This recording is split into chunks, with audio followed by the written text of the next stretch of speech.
Ladies and gentlemen, welcome to Crime Country. As always, I'm your host, Nick Barksdale, and today we're joined by not only a very special guest, but the first guest on this YouTube channel. And that guest is none other than MJ Pack. Pack, thank you so much for coming on the show today. Thank you so much for having me. For our audience today who may be unfamiliar with your work, would you mind telling us a little bit about yourself? Well, I am by trade a horror writer. I have a published short story collection. It's called Certain Dark Things. I also have a second short story collection called Ravenous and a novelette called Highville State Asylum. But what you are talking to me about today has to do with the fact that I have a background in true crime journalism. And for our audience today, I think you are all going to really love this case. It fascinated and horrified the world when all of these facts came to life, and that is none other than the Gypsy Blanchard case. We're going to go ahead and dive into one of the most fascinating and tragic stories of our lifetime. Let's start with the very basic question. Who is Gypsy Rose Blanchard, and who was her mother? Gypsy Rose Blanchard is a young woman who, for a long time, she really was not her own person. She actually was basically made out to be a plaything by her mother. She was a pawn and she was a prop in her mother's life. Now, DeeDee, her mother, DeeDee Blanchard, she had her own life. She was very accomplished. I don't know if you know this, but she was a beauty queen when she grew up. And if you've seen the pictures of her in her later days, that doesn't really make a lot of sense. But when she was, an adolescent and growing up, DeeDee was gorgeous. And she was very used to getting a lot of attention. She was used to being the center of attention.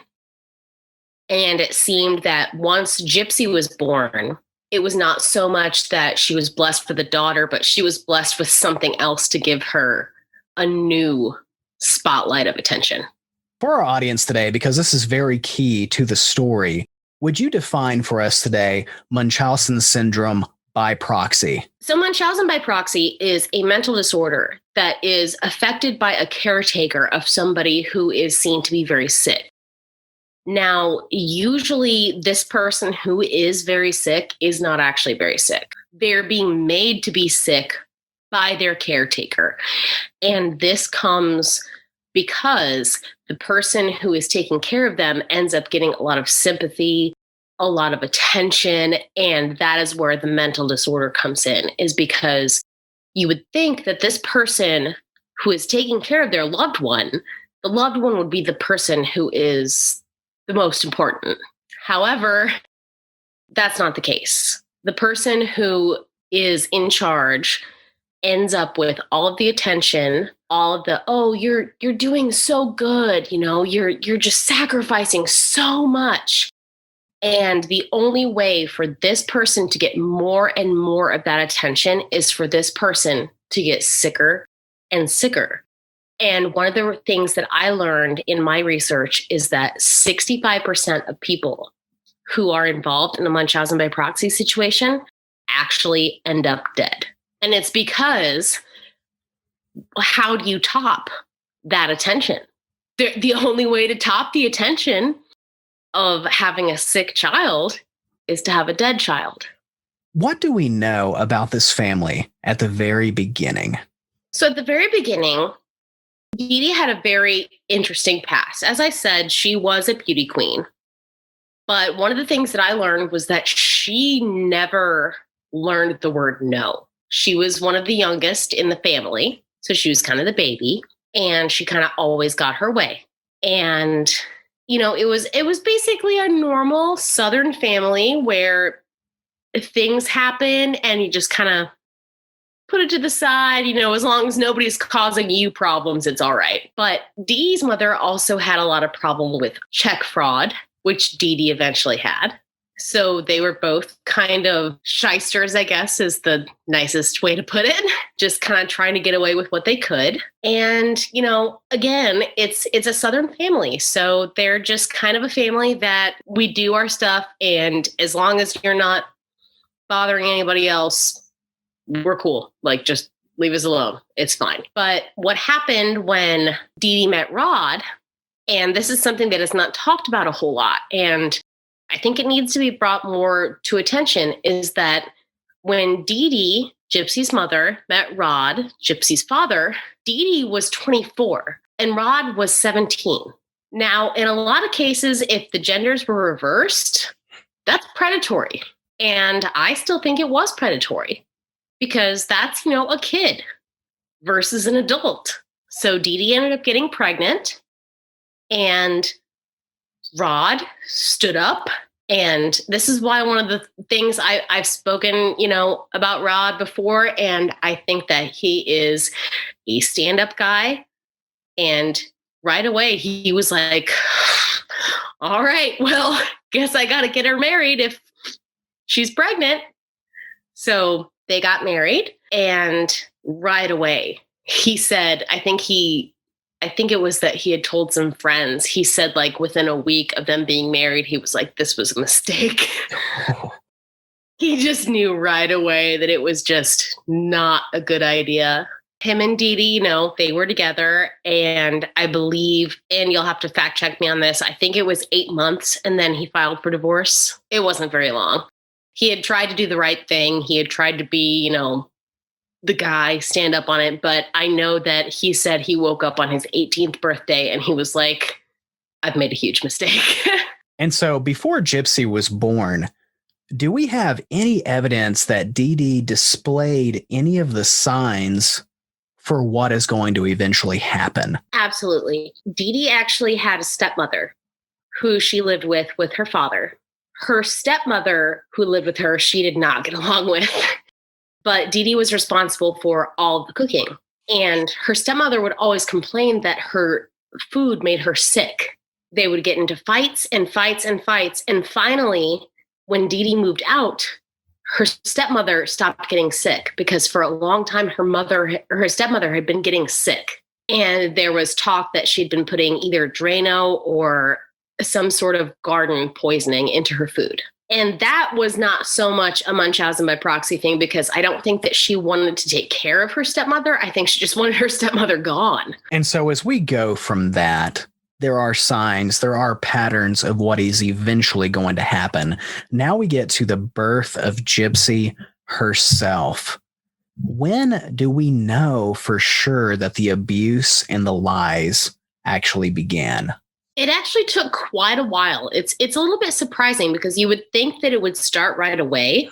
I'm a kind of an optimist, so I would hope that maybe DeeDee was thinking that, here's the birth of her baby girl. She wanted to actually give her a good life. However, she was about 7 or 8 years old. Up until that point, Gypsy was a very healthy little girl. Now, the only thing that I had ever heard, because I gave the first interview to Bobby Petra, who was her cousin, DeeDee's cousin, and he said that Gypsy was by all means a normal, healthy little girl. She was born a little bit premature, that he said that maybe there was something that happened when she was born that maybe like her head was a little bit misshapen, but like I know that when I was born, the same thing happened to me. So he said, no, for the most part, everything was fine. What ended up happening was around the age of 7 or 8, Gypsy took a ride with her grandfather on a motorcycle. Her grandfather was going to take her somewhere, and they ended up taking a little spill.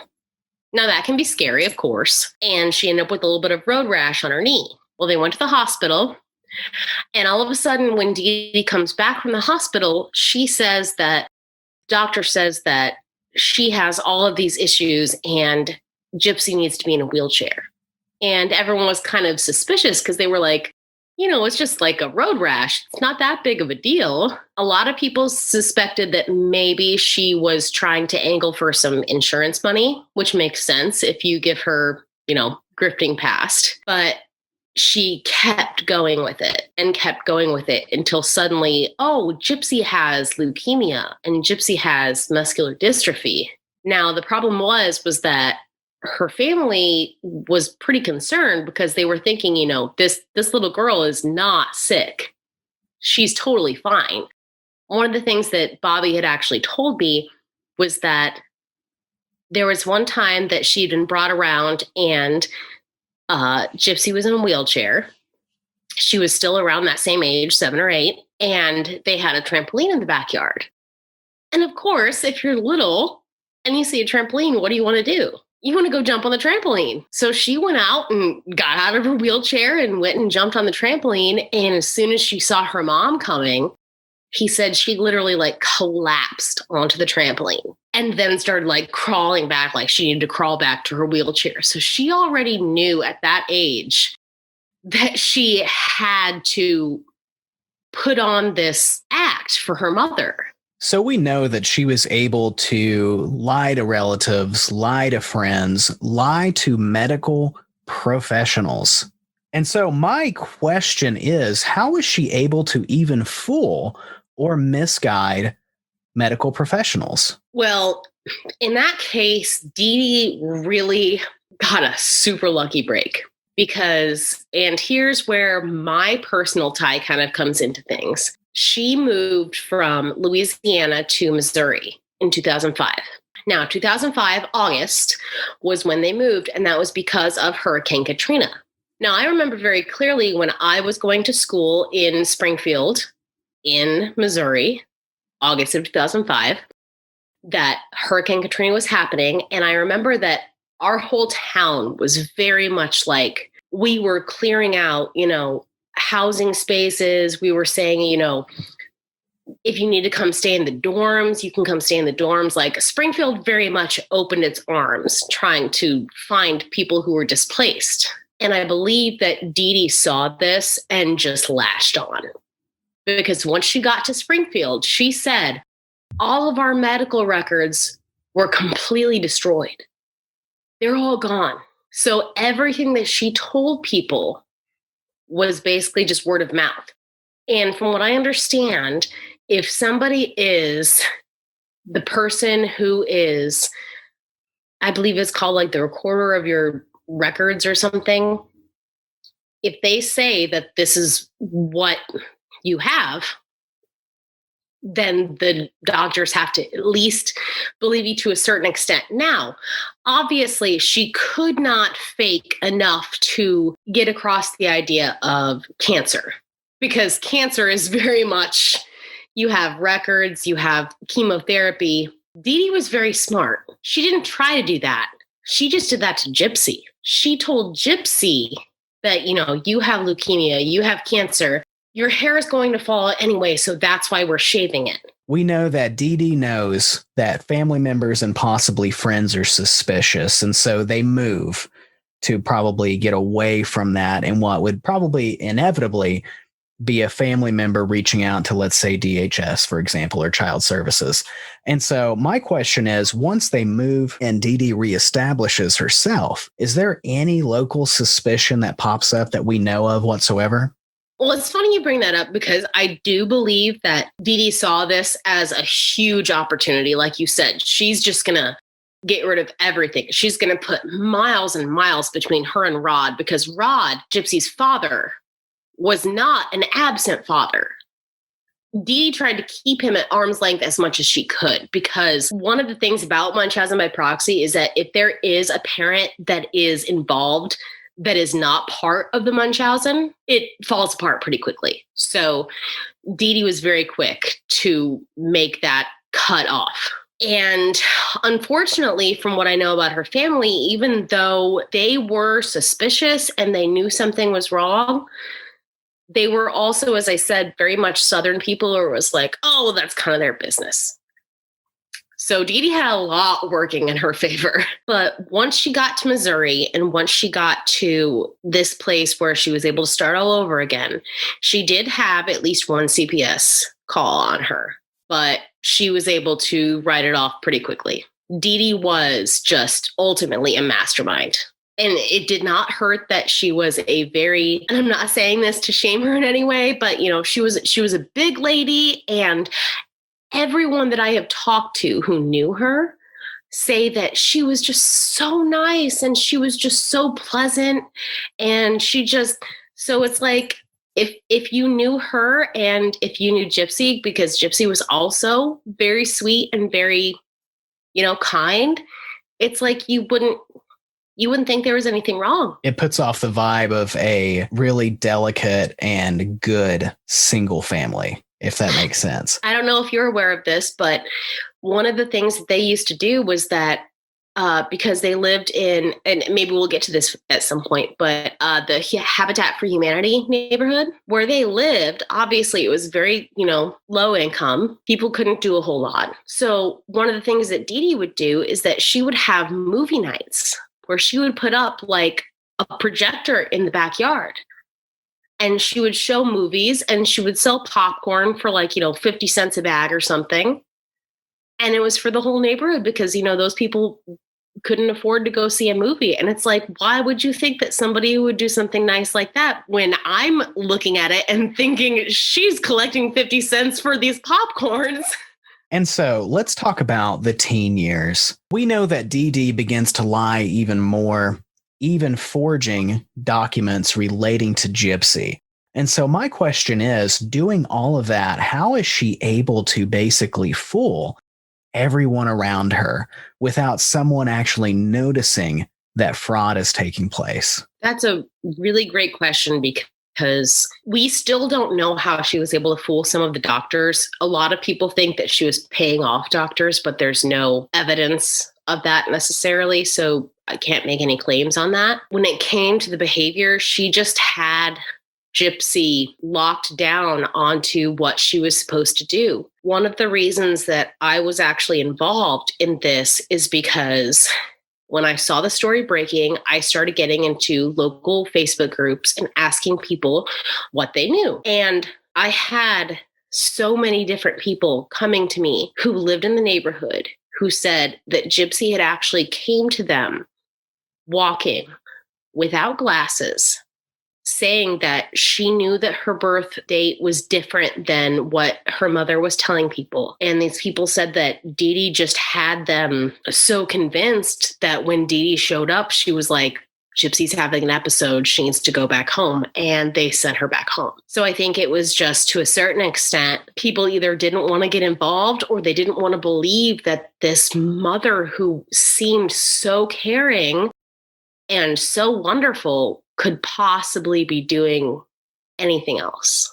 We've talked about the childhood of Gypsy. We've talked about her early teen years. And so now I want to touch on something that has pretty much been a focus of all teenagers throughout the history of teenagers, and that is rebellion.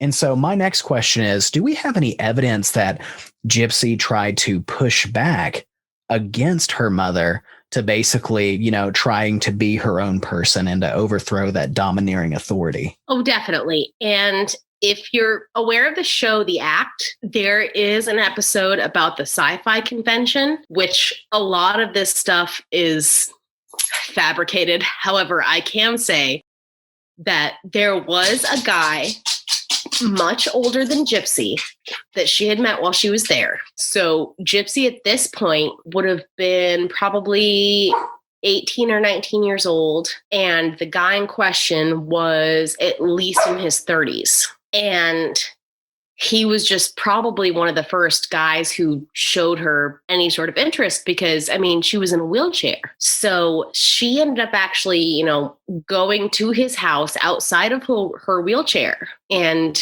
trying to, do what, to be totally honest, an 18 or 19-year-old girl would do. And DeeDee showed up at this guy's house, threatened the man, took her back home. He was concerned about her and tried to continue to get in contact with Gypsy. So at one point, DeeDee arranged a meeting for her and this guy at a Walmart, which is so funny because it's the same Walmart that was right down the road from where I used to work.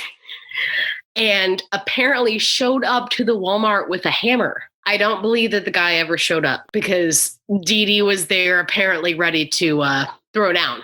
And now we know that Gypsy has tried to rebel. She's tried to include other people to let them know that something is wrong.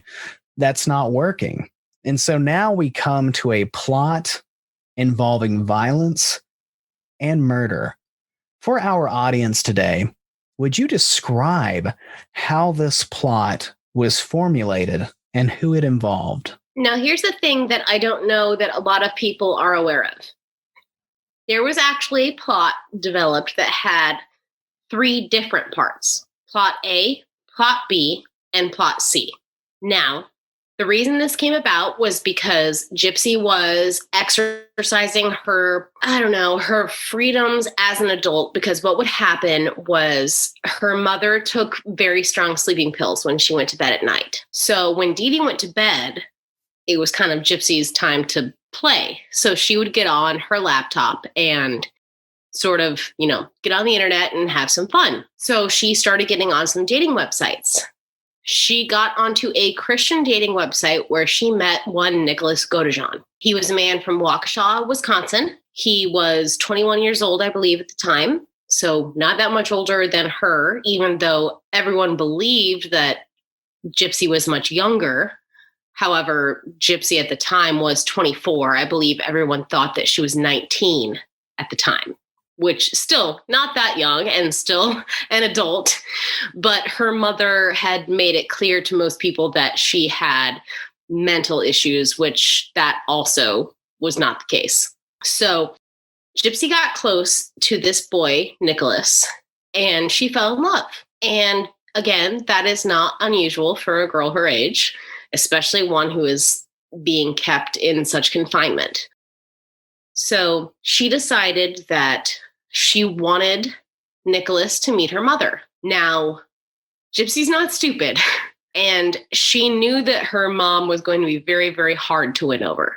So plan A was for her mother to meet Nicholas, and hopefully it would just go over well, and this is my boyfriend, and I can have a boyfriend, and it'll be okay. So Nicholas actually traveled to Springfield from Wisconsin. I believe Gypsy sent him something like $700. She sent him quite a large amount of money in the mail so that he could come down and visit her. They were going to see the live action version of Cinderella in the theaters.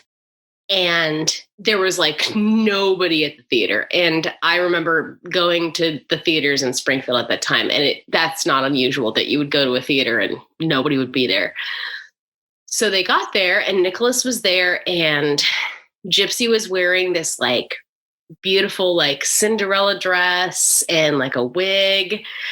And when Nicholas showed up, he was wearing a suit that kind of matched it. It was a powder blue suit. It almost looked like they were going to prom together. And when they got there, he introduced himself to DeeDee, but it was kind of weird because it was just sort of this guy in the lobby, hi. Well, DeeDee smelled a rat right away. She was like, no. Because DeeDee also was not stupid. So they got into the theater and sat down, and he sat down right next to them.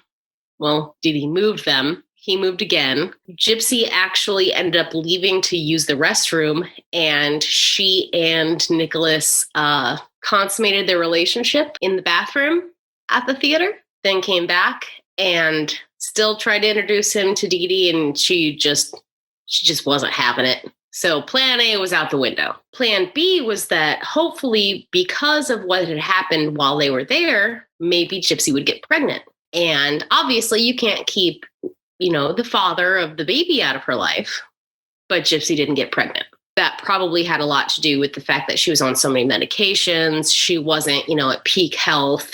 So that didn't take. And we all know what plan C was. And so I think that at least gives Gypsy a little bit of credit that she had 2 other plans. She didn't go straight to, I'm going to murder my mom.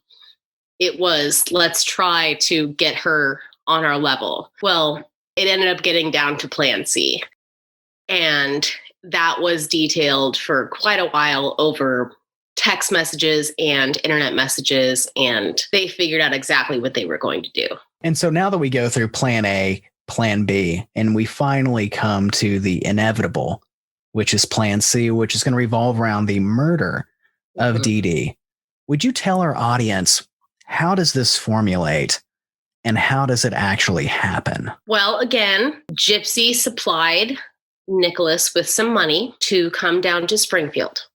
She was going to put him up in a hotel, and he was going to stay there until they were ready for him to come over to the house and take care of things. It was not as easy as a lot of people think.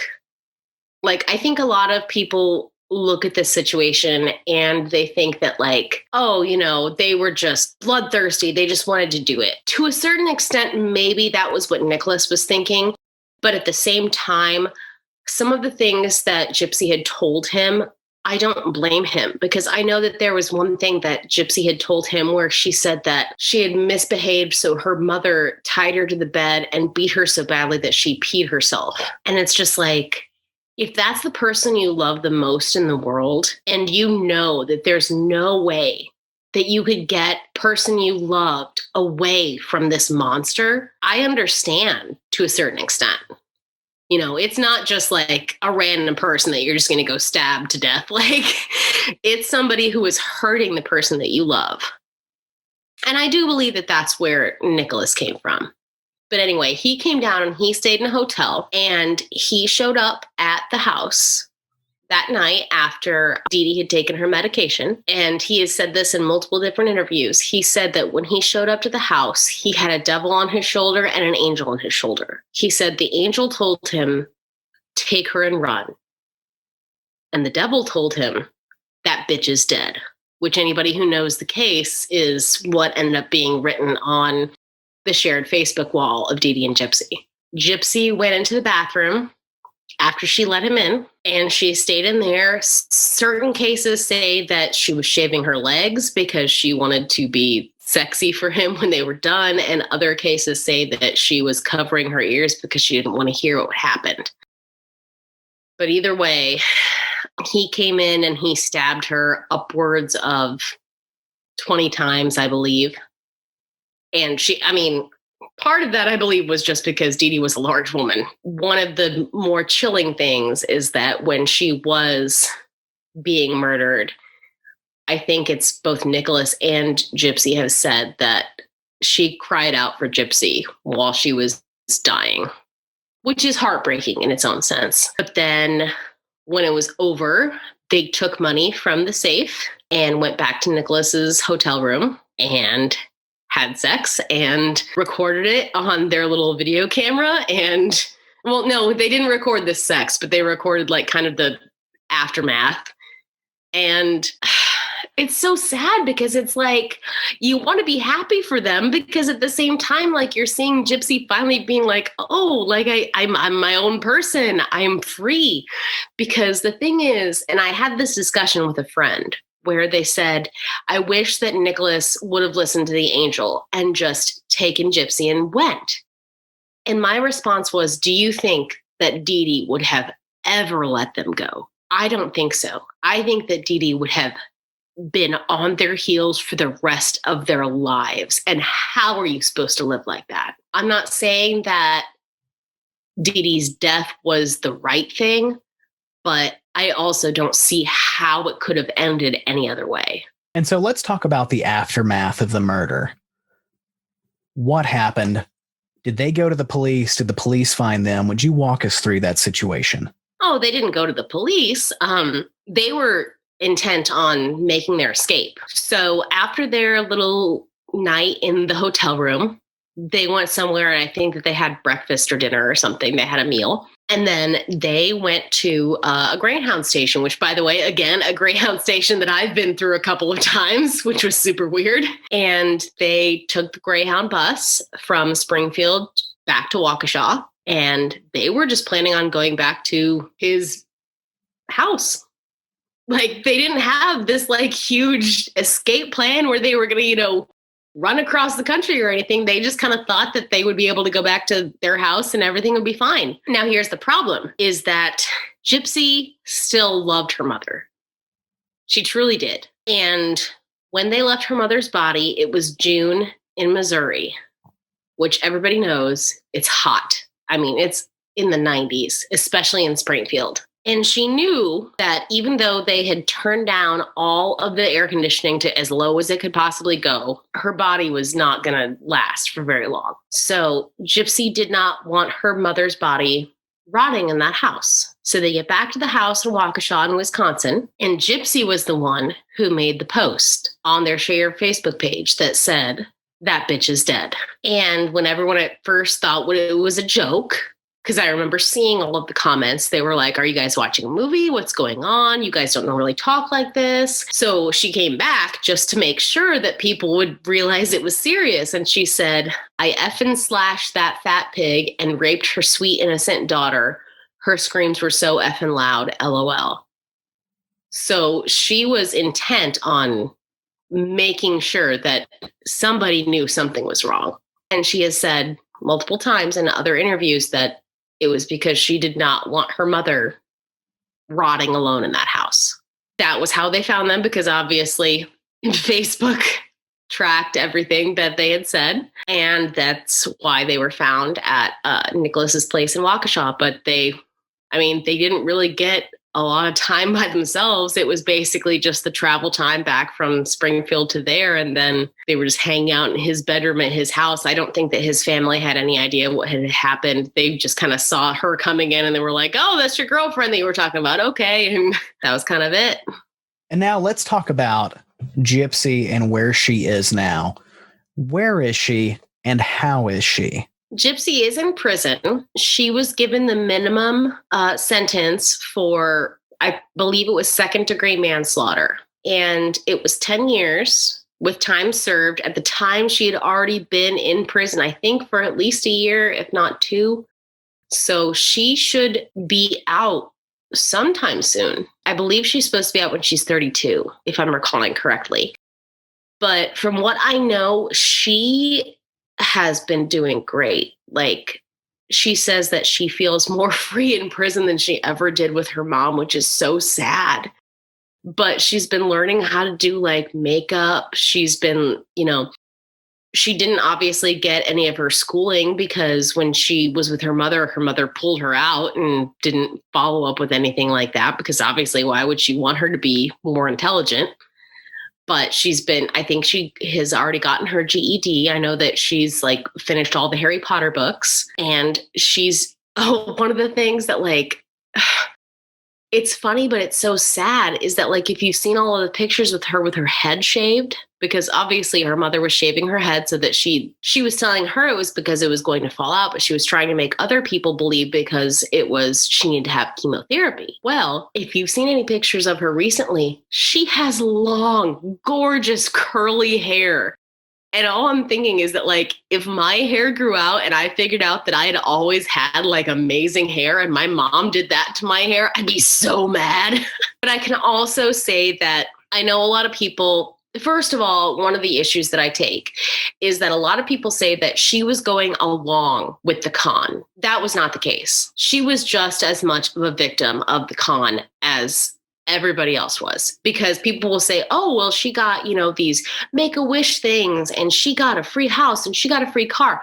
Oh, you think that matters to a 13-year-old when you'd rather just be a normal person? And I can say that Gypsy is a genuinely kind person, because I became friends with her stepmother throughout this issue, Christy. And Christy is a great person. She's wonderful. And my husband passed away, I believe, maybe the winter after she was sentenced. I can't remember when it was. But I had told Christy because Christy knew what was going on.